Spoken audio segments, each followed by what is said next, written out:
संधिवातामध्ये निरनिराळ्या प्रकारचे संशोधन झाल्यामुळे अत्याधुनिक उपचार पद्धती आपल्याला माहीत आहेत। सो नवनवीन इन्व्हेस्टिगेशन्स करून आपण कोणत्या प्रकारचा संधिवात आहे हे डायग्नोज करू शकतो।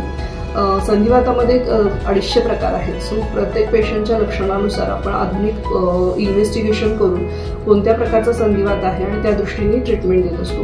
2 प्रकारच्या ट्रीटमेंट असतात, बेसिक डिमार्ड्स किंवा मग बायोलॉजिकल्स ट्रीटमेंट। सो बेसिक डिमार्ड्स आपण प्रत्येक पेशंटला ट्राय करू शकतो, पण जर काही पेशंटचा डिसीज ॲडव्हान्स असेल आणि गुंतागुंतीचा असेल तर अशा पेशंटला आपल्याला बायोलॉजिकल्स नावाची नवीन उपचार पद्धती ची गरज लागू शकते।